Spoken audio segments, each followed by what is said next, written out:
नमस्कार, तुमचं पुन्हा एकदा स्वागत आहे आपल्या ईशा क्रिएशनच्या यूट्यूब चॅनलमध्ये. आणि आजचा डेली मिनी ब्लॉगचा दिवस आहे आपला 108.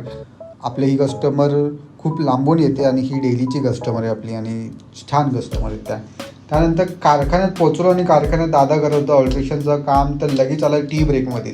टी ब्रेक पण घेतला, त्यानंतर केला मास्टरकडे जरा गेलो गपचूप कॅमेरा लावता. हा दादा बघा कसं काम सोडून आला आहे, तर कटिंग नाही बघत येतो, तो बघत होता पिक्चर तिथे मास्टरसोबत.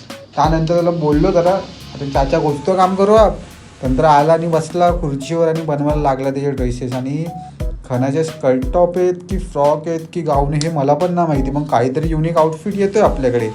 त्यानंतर गेलो ताईकडे, तर ताई करत होती फिनिशिंगचं काम आणि दुसरीकडे चालू होतं पॅकिंगचं काम. त्यानंतर आपला जो दुसरा दादा आहे तो चालला आहे त्याच्या सुट्टीवर, तर त्याच्याचं थोडीशी क्लिप घेतली कारण नंतर तो दिसणार नाही. आउटिंगला चालला आहे फॅमिलीसोबत. तो करत होता ओव्हरलॉकचं काम, त्यासोबत तिथल्या गप्पा झाल्या. त्या बाजूला कारागीरसुद्धा होता, लेडीज कारागीर. आणि शॉपमधले कस्टमर तर अफाट आहेत कारण की वेडिंग सीझन सुरू झालं आहे. तर आजचा डेली मिनी ब्लॉग आपण इथेच एंड करूया. चॅनलला लाईक करा, शेअर करा आणि सबस्क्राईब करायला विसरू नका. आणि हो, नवीन व्हिडिओज येणार आहेत.